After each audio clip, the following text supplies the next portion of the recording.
Við ætlum að tala öryggis- og utanríkismál og hingað kominn Valur Ingimundarson prófessor. Velkomin. Það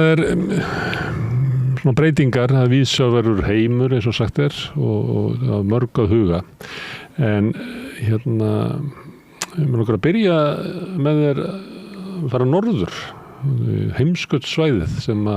svona hluti af utanríkis- og öryggisstefnu Íslendinga sem kannski var ekkert rætt svo mikið hér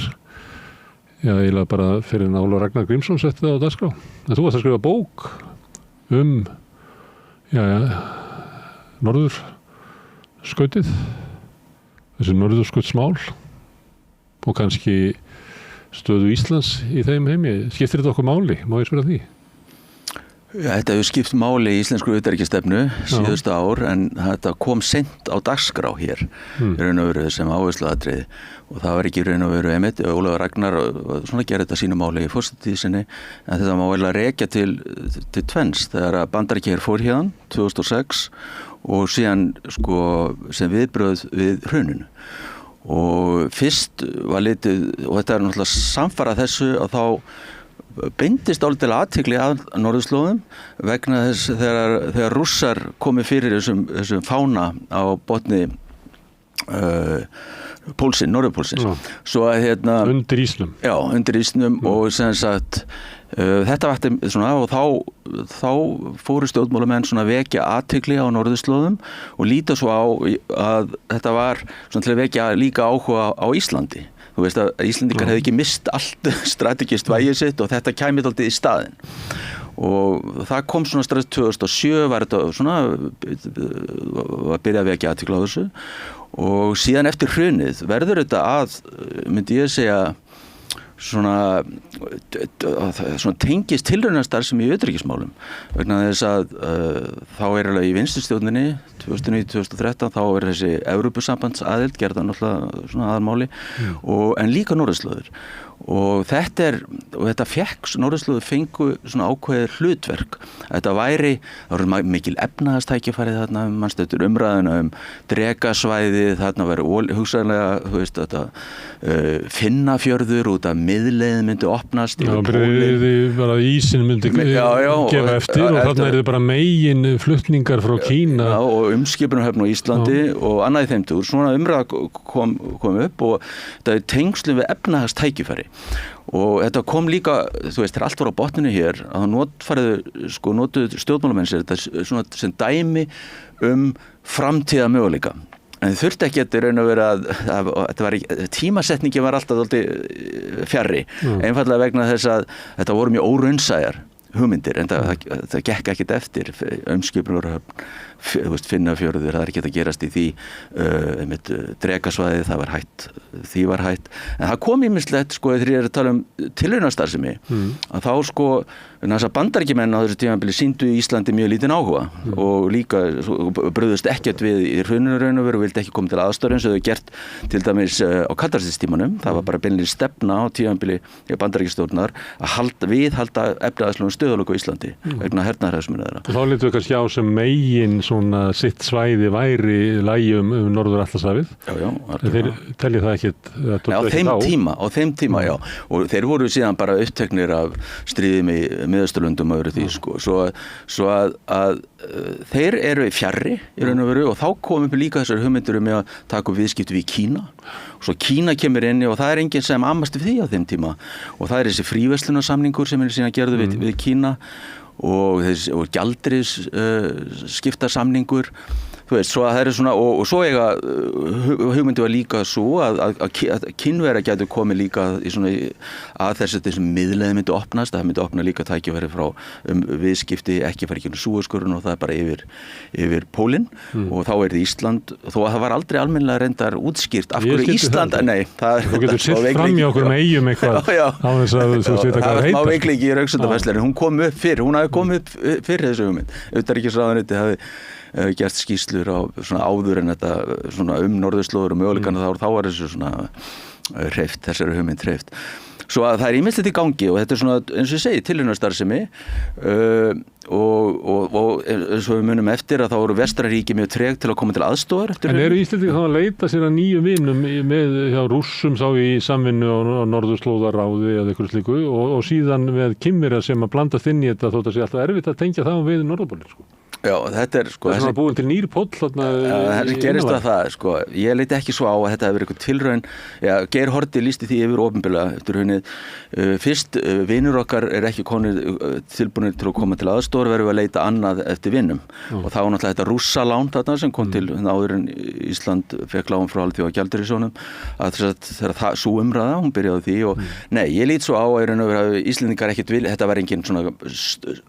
veruleg stefnubreyting. Þú veist að hverfa frá þessu identiteti eða sjálfsmynd sem vestrænt ríki eða minnka samskipti í vestrænt ríki. Þetta var frekar svona bæta við. Þetta var eitthvað vegna þessar óvissu. Þetta var svo gáttir nákvæmlega. Já, gerist. Það var nákvæmlega það sem gerist. Og þess vegna fór þetta alltaf stað. Þess vegna fór þetta, og þessi sérstaklega þessi tengslu Kína og svona, þetta nær hámarki á árunum 2012-13. Síðan vegna þess að Ísland náttúrulega náði sem miklu fyrir en mér byggust við bara eftir hrunið og þá bara minnkaði þrýstingurinn á svona laga, sko, að vera eitthvað að beita sér mjög mikið fyrir viðskiptum við Kínverja eða eitthvað svoleiðis eða aðra,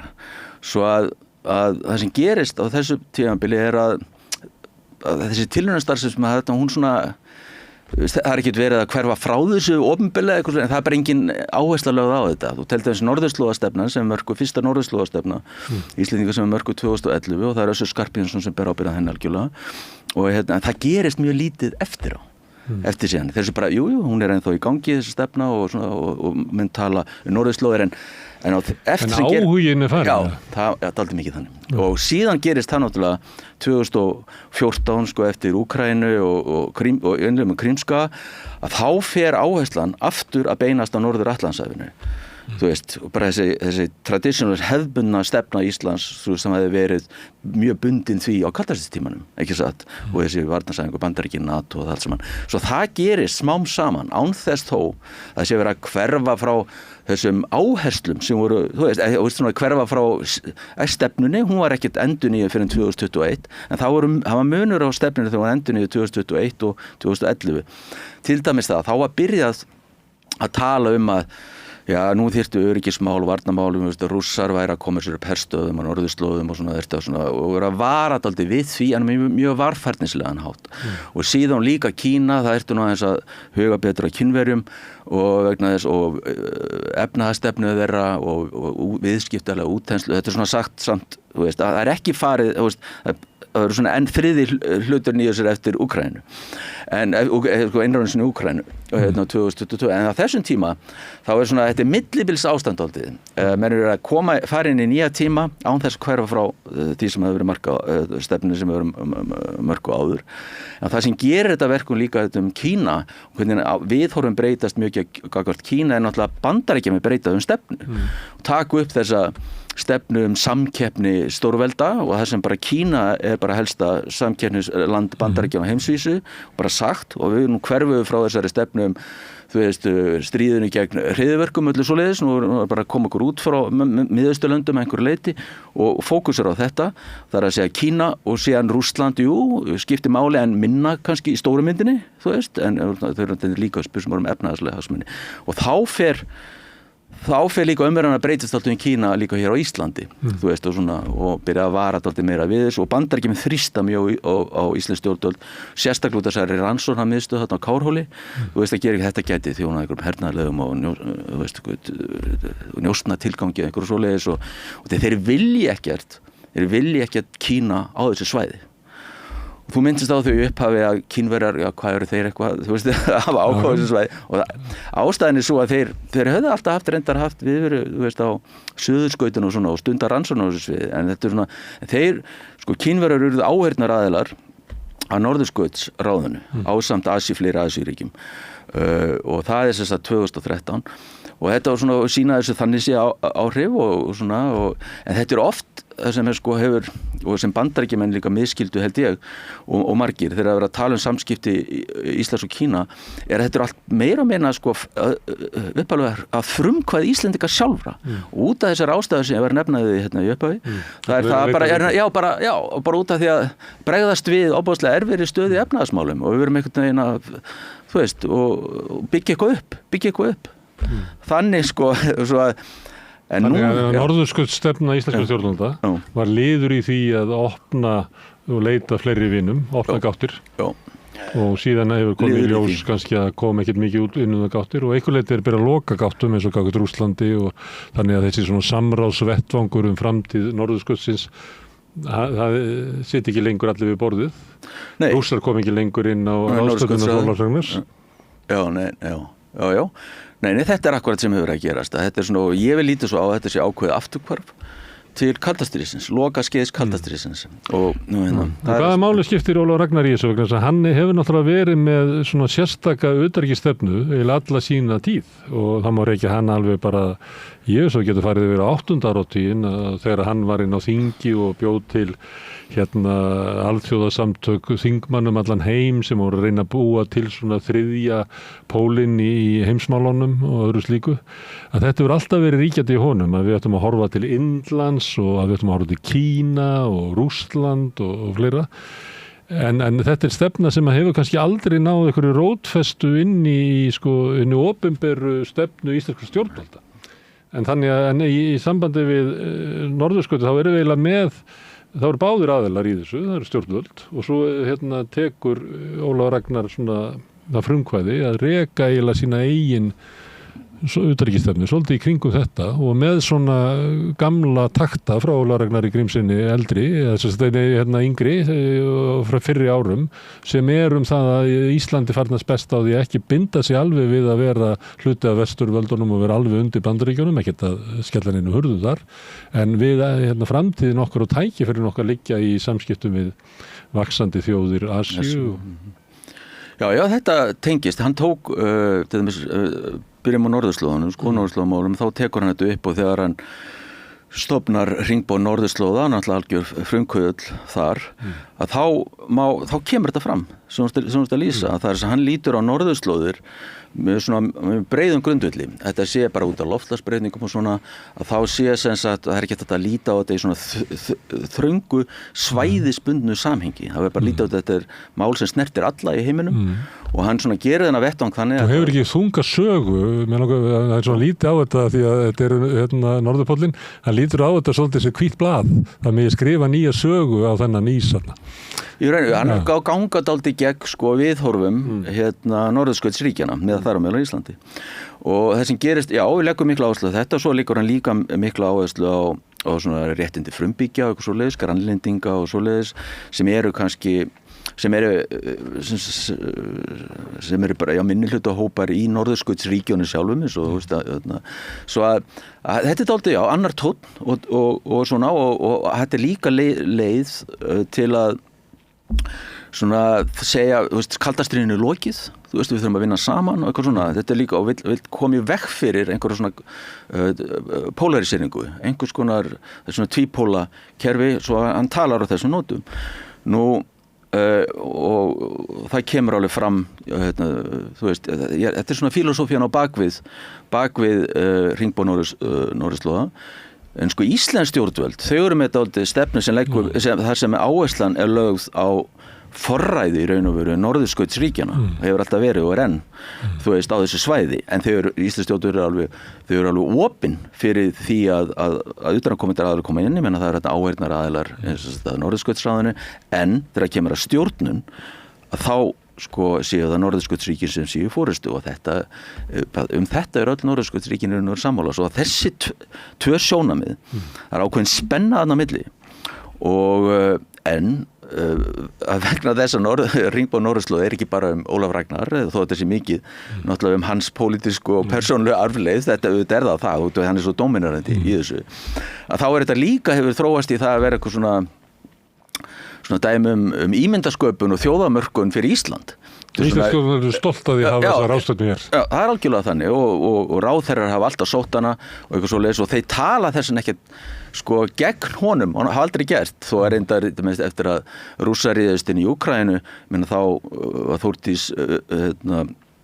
Kolbrún utanríkisráðherra, hún heldur sem sagt ræðu Arctic Circle eða hringborði Norðurslóð þar sem hún bara gagnrýnir mjög mikið Rússa og það er svoleiðis, en hann tók líka gagnvart Úkraínsturinn, tók hann svona mildari svona afstöðu upphafi og svona sagði,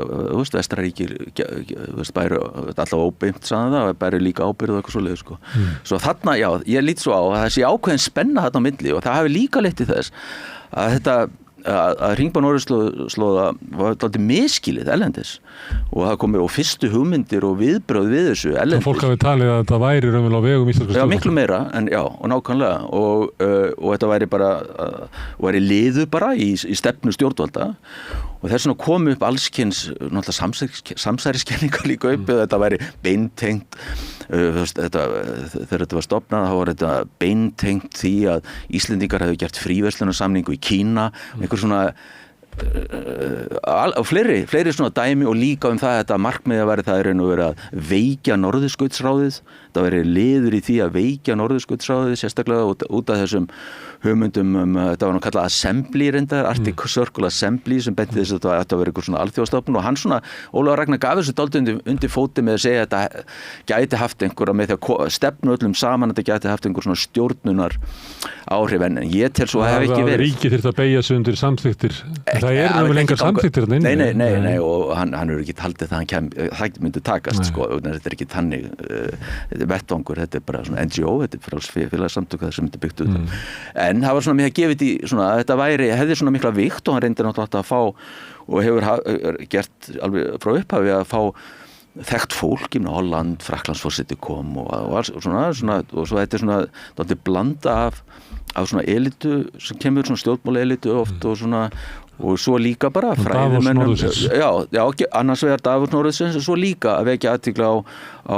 réttindum frumbyggja, hann hefur lyft þeim mjög mikið, svo það er líka þarna er ákveðin svona spenna. En er það ekki varðandi frumbyggja og kannski þær þjóðir í Rússlandi sem búa hann að nýst og Bandaríkjunum í Alaska og fleira, að þá er það náttúrulega einhver svona aðferð til þess að draga þá úr vægi þá Washington og Moskvu í þessar umræðu til þess að aðgreina sig frá ráðinu, þar sem stjórnvöld sem sjá það. Ég veit ekki hvort að hann hugsi svona Ólafur Ragnar. Hann fékk þess þetta virkar svolítið þannig að hann fékk sem sagt þá gagnrýni á sig með þetta væri leið til að veikja reyndar þegar hann tilkynnti stofnun Hringborðs Norðurslóða þá talaði hann vel Norðurskautsráðið. Hann sagði bara að þetta væri kannski lítið takmarka fyrir bara þetta víkka þetta meira út og fleiri inn á borðinu og eitthvað svoleiðis en þetta er svo mikilvægt í alþjóðasamhengi. En eins og ég segi, já, en svo náttúrulega verður við kannski líka minnast á þennan 5 ríkja vettvang sem eru ríkin sem gera tilkall til norður Íshafsins svæða þar, að þar sem sagt að Ísland hefur alltaf verið að reyna að komast, vildi láta flokka sig sem við náum ekki þannig upp. Nei, náðum sér ekki þannig upp og svo er þetta áhugavert samt dálítið að í uppfæri stefnu, Norðurslóðastefnu 2020 þá hvarfita úr stefnunni og ég held að ástæðan sé svo að Íslendingar að náð ímessi samt í gegn sko þegar var gerður samningur þarna bann við veiðum fiskveiðum í Norður Íshafinu, þetta er svona framtíðardæmi og þá er Íslendingar með í því sem sagt, svo það er svona ákveðin svona, þetta verður sýnt en aldrei, það var þessi 5 ríki sem þá voru að hittast stundum, að þau voru aldrei tilbúin til að segja jú, Íslandi er með í þessu sko, það er rétt. Og þau ríki eru Rússland, Bandaríkin, Kanada, Noregur og Danmörk fyrir Grænland. En núna er þetta náttúrulega allt í gjörólík staða vegna innrásarinnar vegna þess að það er Norðurskautsráðið að mörgu leyti óstarfæft, þannig séð, allavega pólitískt og að sé þessi vinnuhópar vísindamanna séu ennþá samt takmarkað starfa, þá ég meina það nú eru bara 7 ríki, NATO-ríki eftir að Finnar og Svíar fóru inn í NATO og svo bara Rússland. En það er hræðsla við það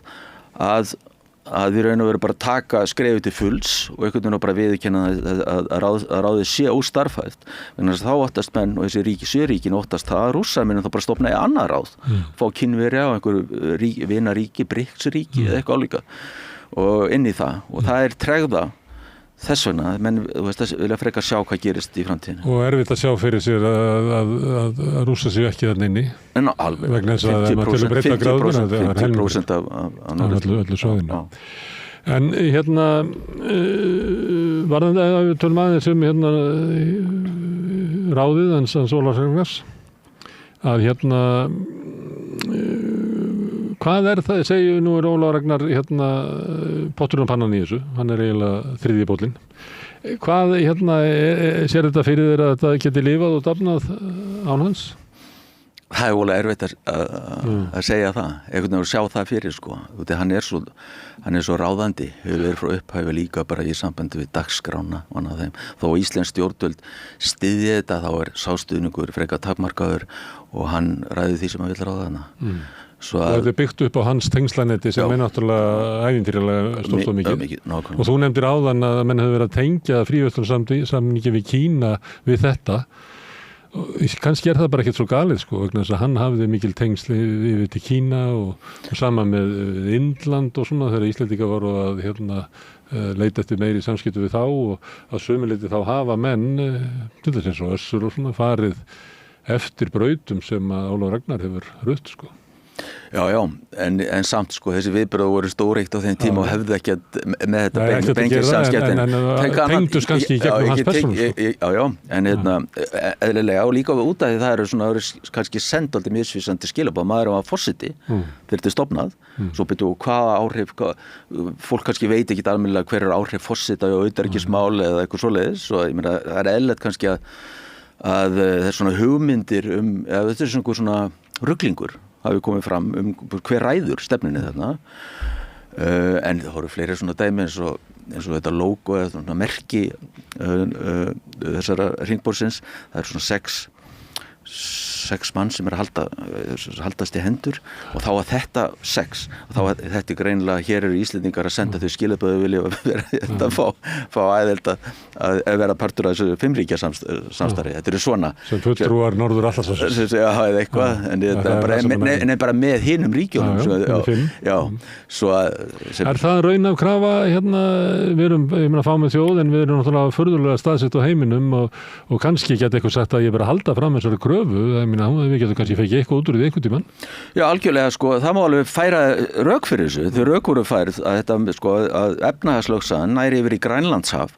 og ég meina þó að þetta sé ekki, þó að Íslendingar geri enga kröfur í Norður Íshafinu sjálfu, þá er það bara þessu samt svæði þar og ég meina Finnar og Svíar þeir eru engin hafsvæði að norðurslóðum, þú veist, svo ég meina það má alveg færa þessu rök, þú veist, og svona fræðamenn sem ég hef talað við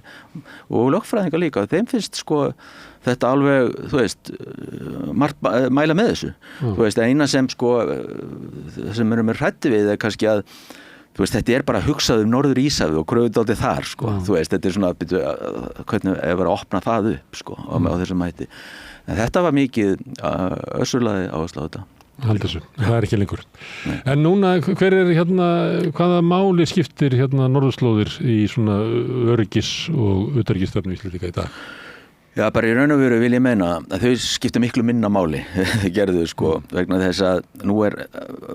sko áherslan komin aftur yfir á Norður Atlantshafi. Það sem samt er munurinn er að það er ekki gerð þessi skörpu skil annars vegar milli Norður Atlantshafsins og norðurslóða, Arktík. Eins og var kannski gert vegna þess að það var svo pólitískt sko, vegna þess að norðurslóðum var alltaf lýst sem einhverju svona bara friðarsvæði, þú veist, og það var alltaf öll retorík og orðaða íslenska stjórnvöld og norðurskautsríkjana. Þetta væri dálítið sérsvæði, það var kallað á ensku Arctic Exceptionalism. Þetta væri dálítið sérsvæði, þarna væri allir bara að vinna í sátt og samlyndi og í norðurskautsráðinu og væri, en aftur á móti væri meiri hervæðing á Norður Atlantshafi og þar væri dálítið öðruvísi og svo hugmynd svona hann fekk og var dálítið haldið lengi í hana líka,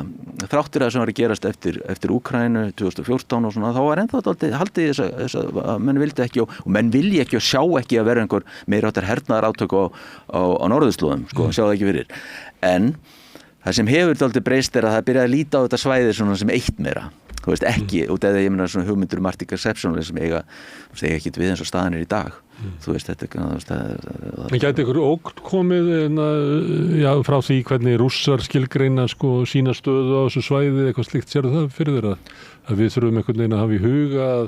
að það geti komið ykkur ógn úr norðri eða þetta ástand geti leitt til? Já, þetta er bara hervæðing, ég myndi ekki að tala um þetta kannski þannig, þetta er bara hervæðing svæðisins staðreynd náttúrulega og það er náttúrulega verið að fylgjast með náttúrulega því sem er að gerast þarna, þú veist, en ég lít miklu frekar á þetta sé afturhvarf til norður Atlantsafsins og ég meina við sem aftur orðin flugmóðurskip í norður Atlantsafsins í raun og veru og þar með inn á áhrifasvæði Bandaríkjamenn skilgreina Ísland sem hluta sínu áhrifasvæði hluta mikilvægan þátt í að verja Bandaríkin og raunlega þá skiptir í engu máli hvaða stefnu við höfum íslensk stjórnvöld að ef það kemur til ófriðar þá koma Bandaríkjamenn bara að taka þetta já, það er náttúrulega alveg augljóst þurfum ekki að varnarsamning þess Nei, það myndi sennilega gerast, ég held þessi rétt. Og varnarsamningun líklega til af því að Bandaríkjamenn telja að meta þessi svo að í öllum tilfellum myndu þeir einfallega koma og taka landið áður en einhver annar takja. Já, þeir náttúrulega vildu fá hér hernaðaraðstöðu strax 1900 eftir stríð líka varanlega 99 ára því var hafnað og við NATO-aðeldina var náttúrulega að það skilir í gert við NATO-aðeldina að hér ekki frið, hér á friðartímum síðan var fallið frá þeirri stefnu 1951 en þeirra stefna hefur alveg nákvæmlega gjörbreyst gagnvart Íslandi þeir höfðu engan áhuga á Íslandi á árunum 2006 til 2014-15 það var ekki fyrir en með Úkraínu að þeir fara aftur að huga þetta og eftir það fara þeir að sína landinu aftur áhuga og við reynum að koma aftur. Og eru komnir með herlið og það byrja að byggja blokkir og herinn er komin aftur og í miklu minna mæli síðan áður var en við vitum svo sem ekki hvert það þróast en það er fyrst og fremst af því að Bandaríkjamenn skilgreina það að þeir verði að hafa aðstöðu á Íslandi. Já, þetta er bara alltaf breyst. Við erum ekki að kalla eftir þessu. Það eru Bandaríkjamenn sem eru óska eftir þessu. Upprunalega, þetta gerðist þetta frumkvæðið er þaðan en ég veit að sum stjórnmálamönnum og ráðherrum fannst það óþægilegt vegna þess að það er náttúrulega varnarsamningur í gildi milli ríkjanna hvað í raun og veru Bandaríkjamenn sýndu landinu lítinn áhuga á þessu tímabili þú veist og svo en síðan þegar þeir fara sína áhuga þá er ákveðið að svona reyna að formalisera þetta meira þú veist og þá er gerð þarna yfirlýsing sem kemur 2016 svona aukið samstarf og eitthvað svona og síðan 2017 er gerður síðan annar samningur sem gengur út á það að Bandaríkjamenn fá formlega aftur aðgang að svæðu mannvirkjum á þessu öryggissvæði í Keflavík sem þeir eru að afsala sér þeir eru bara með einhver möstur þarna í fjarskiptamöstur í Grindavík og þeir eru alveg að afsala sér en þeir fá svona dual use sem kallað er eða svona, man ekki, svona aðgang þar og upp úr því síðan eru þessar hernaðarframkvæmdir sem núna er í gangi og það má rekja þær til þess tíma.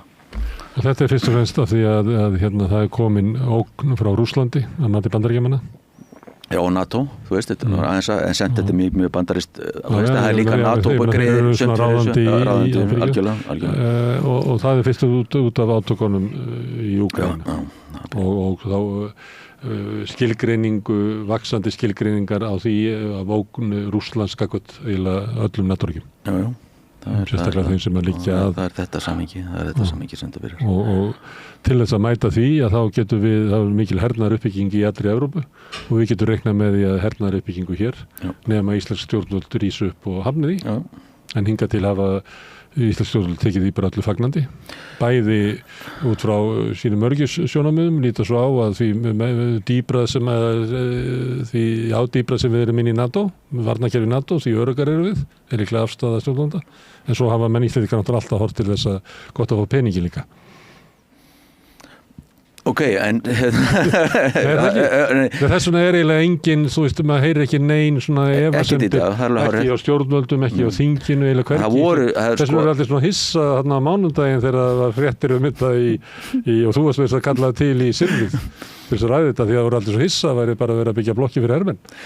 Já, þetta reyndi að höfðu sagt frá þess áður, en ekki mikið, en bara í öðrum miðlum, þetta náttúrulega sterkum miðl líka, en það hefur verið sagt fyrir allt sem kom þarna fram, hefur komið fram áður í fjölmiðlum, svo það ekki hægt að segja að það enginn hafi vitað að þessu, þetta hefur verið talað um þetta, en ekki, þetta hefur verið lágstemt og vakti enga athygli, enga umræðu, og það er náttúrulega ekki gott, það er ekki þetta, en það var líka, ég er ekki að segja það,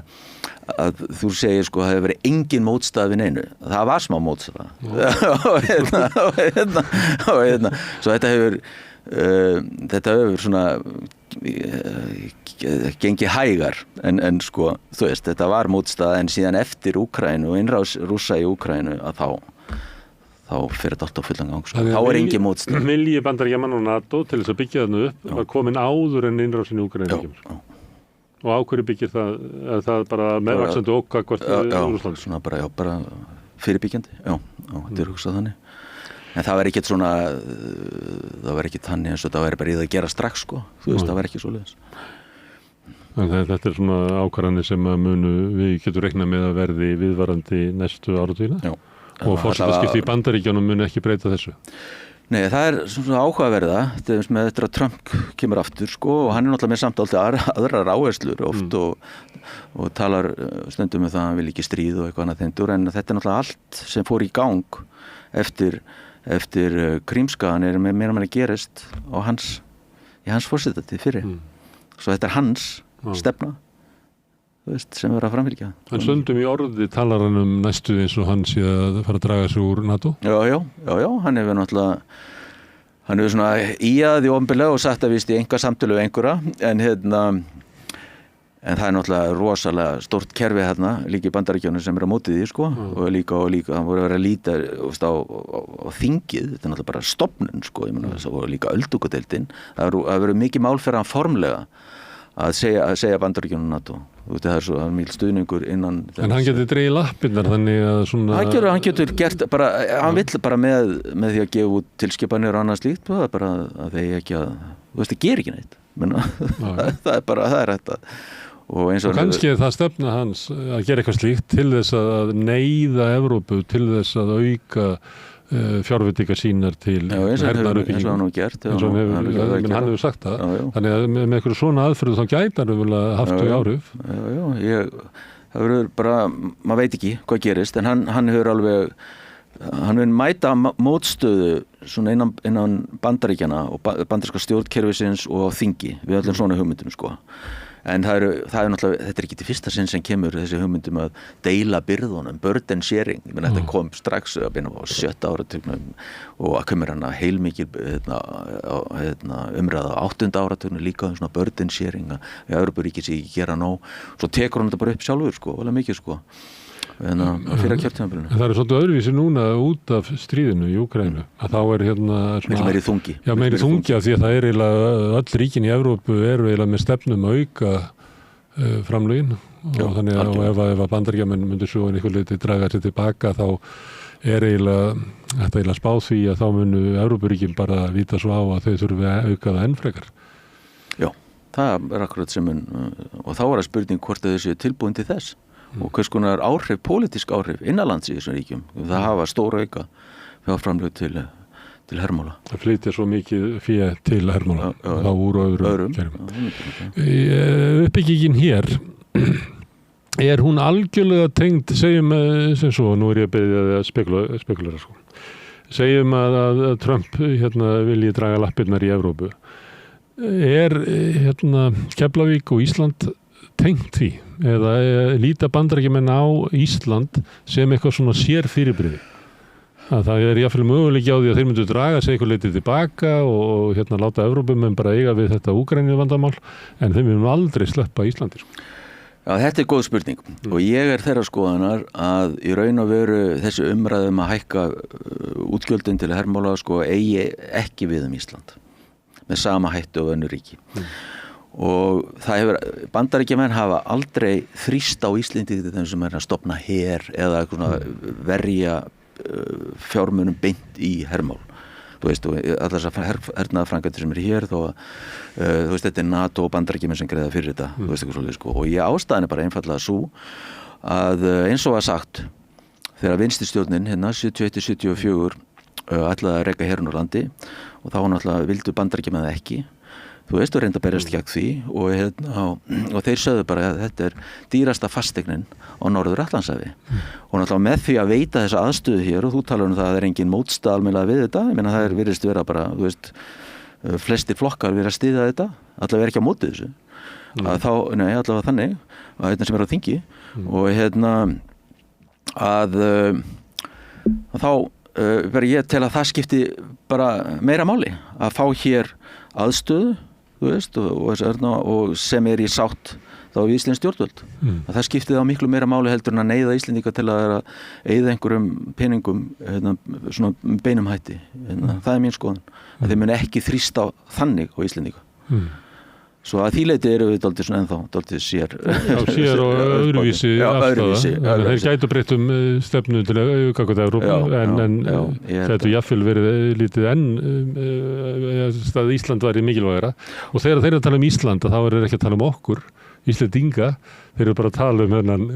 þetta grjót þarna í Norður-Atlantshafi. Já, þetta er svona stóra myndin af fasteignin. Það er svona vilja ekki að vissum her eitthvað reyna að vera í okkur. Já, sko, þeir eru alveg verið til í það, bara til að, þú veist,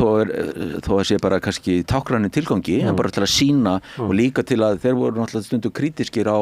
á Íslendinga fyrir það hvað verið lítil umræðum þessi mál sko af svona sérþekking á þessu sviði og svona voru að hvetja Íslendinga stundum til að taka þátt meir í því og fara inn í stofnanir eins og Íslendingar reyndar hafi gert á undanförnum árum að það eru fleiri embættismenn og svona verið að sinna þessu en engin bara þrýstingur út af því að það vita það allir það mun ekki skipta neinu höfumáli þú veist, út í Íslandur bara út af fámenninu og eitthvað svoleiðis og þetta er svo, þú veist en ég segi, þeir eru ekkert á mótið, hefðu ekkert sett upp á mótið held ég, á íslensku en að gera enga kröfur En maður heyrir og mér alls í silfurþættinum sem að þú varst í, þá heyrir maður Þórdísi Kolbrúnu segja það að Íslendingar eigi að taka meiri þátt eins og tala og hún notar hugtakið held ég verður bandamaður eitthvað slíkt sem að manni finnst nýtt hugtak eða svona er notað og það er einhvern veginn til þess að mæta kröfunum það að Evrópuþjóðirnar eigi að verja meira í hernað og að við eigum að vera virkari þáttakandi sem er svona gegn þessari hugmynd sem að þú ert að tala hér og má eiginlega ekki alveg aftur til stofnunar NATO og hvernig Íslendingar komin í NATO og þeir sögðu þetta einfallega við varum bara alltaf fámenn og til þess að standa í þessu við varum alltaf að okkur sér díl það er eiginlega hljómar í ræðu Bjarna Benediktsson eldri en núna virðist vera þannig að það sé einhvers staðar lesa íslensk stjórnvöld og íslenskir ráðherrar einhvers þrýsting á okkur að vera verðugri En þú ert svona að segja að það getur nú alltaf verið frá Bandaríkjunum af því að þeir eru þannig. Nei, ég er kannski orðað þetta öðruvísi. Það er sko þannig, það er mikil þrýstingur, það er út á Úkraínu. Þú veist, sem allir verða að leggja eitthvað að mörkum og það með sínum hætti vegna þess og þá er líka að staðan bara, þú veist, í þessum málum hefur breyst og eitthvað svoleiðis og þess að verða allir. Þetta er svona, ég er bara að segja að það kemur engin hótun. Ég á ekki von á því að þið verðið að leggja fram 2% minimum til eins og aðra þjóðir. Ég á ekki trú á því. En það gerist alltaf svona þegar NATO er að standa í einhverjum aðgerðum eða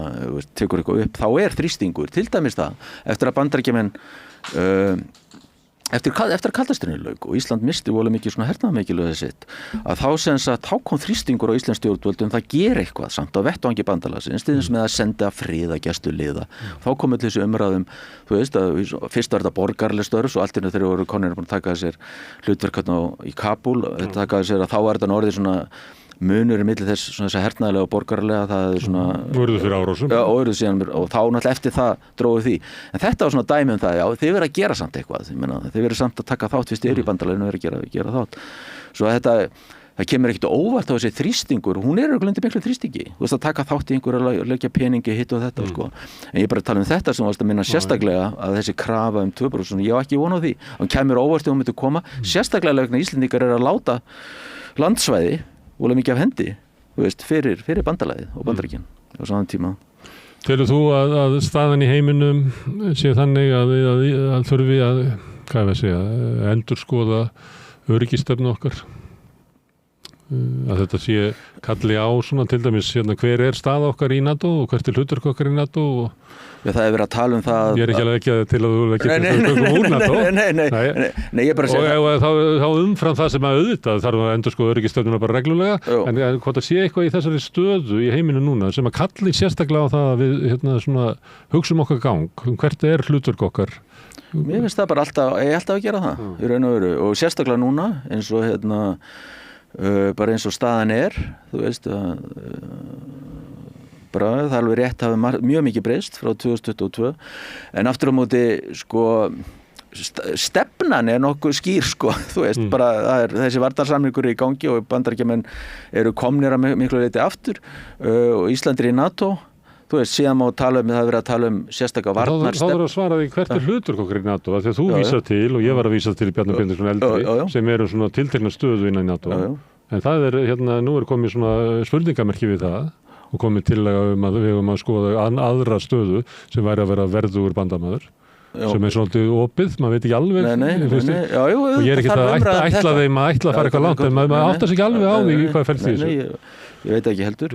en aftur á móti það hefur verið að tala um sérstaklega varnarstefnu það maður minnst á það en maður veit ekki hvort að það sé bara svona einhver útfærsla á því sem við verið að gera og kannski einhver lofur þá að gera meira en ég átta mikið á þessu ég reyndar svo hefur svo hugmynd komið upp þú veist að Íslendingar eru hluta af einhverjum norrænum her það kom líka þú veist eitthvað tengslu við Norðurlandaráð þú veist að það mikil breyting að öryggismál kom inn í Norðurlöndum sem voru ekki bara fyrir 5 árum alls ekki og það náttúrulega og við erum komin í bandalag með Norðurlöndunum og Bretlandi í einhverju svona sér aðgerðum það eru Bretland og Holland Eystrasaltsríkin Norðurlöndin sem eru þar en þetta nú oft bara þannig að þetta náttúrulega mjög tákrænt sko þú veist og líka þetta þú veist Nordefco það sem aðalega bara snýst hernaðarlegt samstarf Norðurlandana og þeir eru svona að vilja spara þú veist í vopnakaup þú veist bara samnýta hluti og svona kóordin allt miklu betur sko þú veist Íslandi partur af þessu og tekur þátt í þessu öllu saman en ég meina þetta mjög mikið tákrænt þú veist Íslendingar ekki með her þú veist svo menn þú veist þetta ekki það náttúrulega málið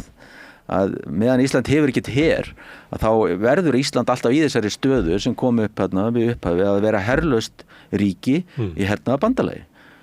sem svona eins og Bjarni benti á að það var ekkert gefið að Ísland yrði með upphafilega bara út af þessari stöðu en svo bara hann setti þetta bara í stærra samhengi þetta verður bara Ísland skiptir svo miklu máli fyrir aðra og bandamenn og eitthvað svona þá verður við með þessu út ef þau vilja þetta þetta var náttúrulega frumkvæði þú veist, Íslendingar vildu fyrst vildu hugsanlega vera aðilega þessu norræna varnarbandalagi, skandinavíska varnarbandalagi sem var við umræðunni fyrst áður en NATO var stofnað og síðan það ekki Bandaríkjamenn sem þrýsta á eftir að það rennur út í sandi þessu hugmynd að þá það Bandaríkjamenn voru mikið sem þrýsta Íslendinga að vera með í NATO Eitt varandi herinn og kannski það sem við byrjum að tala sem svona staða Íslands og við erum alltaf með gríðarlegt hafsvæði og eitthvað fleira og við erum eitthvað landríkisgæslu og stundum fær hún ekki peninga og þarf að leigja skipi sín til Miðjarðarhafsins og landríkisgæslan held ég enga þyrlu núna þarf að leigja þær og þannig að hún svona hún eiginlega getur ekki sinnt því að halda utan lögsögun okkar Nei, þetta nú heldur að við sem kannski komin á tíma út af svona breytingum í heiminum og eitthvað fleira það þurfa að endurskoða þetta Já, það náttúrulega verið dálítið þrýstingur þó að stjórnvöld hafi sýnt í svona freka lítinn áhuga á að efla búnaða landhelgisgæslunnar og það eina sem Íslendingar hafa þú veist svo þetta er dálítið skrítið að þetta verið ekkert svona beinst að því að landhelgisgæslunni sérstaklega þú veist að vera að svona auka fjárframlög eitthvað svo leið sko en þetta er líka þessi staða að þetta einmitt að landhelgisgæslan fer náttúrulega mjög mikið svona eftirlitshlutverk en auðvitað einmitt að vera að leigja þessa flugvél sem hún hefði alltaf eitthvað verkefni Miðjarðarhafi eitthvað svo leiðis svo auðvitað er þetta dýr starfsemi það er mikilvægt skipin og svo fréttið daginn að þeir eigi ekki þyrlu heldur ég man ekki hvort það var danskt fyrirtæki sem þeir leigja þetta bara hjá sko þetta er sko þetta er ráðamenn hafa ekki vilja efla landhelgisgæsluna og það er eiginlega ekki partur, samt skiptir í raun og veru landhelgisgæslan mjög miklu máli vegna þess að svona sem kallað er svona verkefni sem tengjast einhverjum vörnum og einhverjum svoleiðis, það er náttúrulega bara landhelgisgæslan, ekki satt, og síðan þegar eru loftrýmisgæsla, þegar þessi erlenda loftrýmisgæslar hér, NATO-ríki hér, þá er það landhelgisgæslan sem styður það og eitthvað svoleiðis, sko, svo að þetta er þetta er líka hluti ef að fara að endurskoða einhverju svona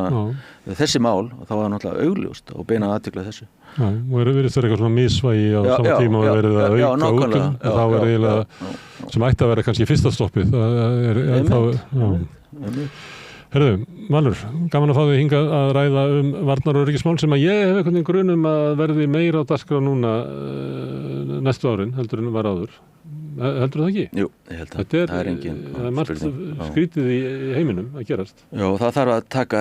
það er meiri umræðum þessi mál og opinskári, núna verið líka og við sjáum það til dæmis í síðustu kosningunum, það var engin umræðum þessi mál, ekkert. Nei, mér fannst að það kom einu sinni til tals í svona það sem að var stóru umræðunar. Að það var í síðasta þættinum hjá RÚV og mér fannst það mjög áberandi að hvorki spyrjandurnir neð þeir sem voru spurður höfðu sérstakann á þessu máli. Það svona spennustigið í salnum hafa bara dunkaði, sko. Og það er náttúrulega ekkert þessu fólki að kenna í sjálfum sér. Það bara er merkið þess að það er ekki svona lifandi áköf umræð þessi mál og þá er ekki að leggja til að menn sé að hnakkrífast eða kasta grjóti hvort í aðra en það bara er engin umræð og það eru stórar ákvarðanir sem einhvern veginn renni gegnum stjórnvöld og ég að bara spyrja eins og maður út í bæ og byrju var þetta rætt í utanríkismálanefnd og þá eitthvað svona og hvað hefur þetta verið rætt í þing eitthvað og kemur mér bara mjög á óvart hvað eru svona stórar ákvarðanir sem að ég upplifi að þegar maður er að tala bara við almenning að þá upplifi ég að Íslendingar hafa mikla skoðanir á þessu. Það komið fram að Íslendingar eru mjög ansnúnir vopnakaupum. Skotfæra að kaupa og senda til Úkraínu og það er svona mjög áberandi mikill stuðningur almennings á Íslandi við frelsisbaráttu Palestínumanna. Þetta kemur aftur og aftur fram að almenningur hefur sko mikla afgerandi afstöðu til utanríkismála. Það er ekki þannig að 50% segi ég veit það ekki, sko. Það bara er ekki þannig. Það sem kemur stundum óvart hvað er lítil umræða raunverulega inn á vettvangi stjórnmálanna þessi mál. Því ég held að það sé ekki að endurspegli áhugaleysi almennings, bara þvert á móti. Þannig það er svo bara, kannski höfum við ekki bara nógu öfluga flokka til þess að ráða við þetta. Ég hæðist svolítið af flokkum eða segja þeir hafi útvistað utanríkisstefnunni til Valhallar sem síðan útvistarinni bara til Pentagon. Að þá veist að ég veit ekki hvað er Framsóknarflokkurinn eða Samfylkingin eru öflug til þess að ráða við einhverja svona think tank hugmyndir utanríkismál, ég bara veit það ekki. Og ég veit að þú getur ekki svarað því. Valur, kæra þakki fyrir að koma hingað og nú eru við á þeim ástíma að ég kveðji með þessi gleðileg jól. Gleðileg jól. En það verður meira í boði hér í Rauðaborði þar sem við erum alltaf að reyna að skilja hana heim sem við lifum í og samfélagið og okkur sjálf. Næsti kafli er eftir augnablik. Óskum landsmönnum gleðilegra jóla og farsældar á nýju ári og sendum sérstaka kveðju til starfsfólks í almannaþjónustu sem stendur vaktina fyrir okkur öll yfir hátíðarnar. BSRB. Ertu á leið heim úr vinnu? Stilltu á FM 89,1.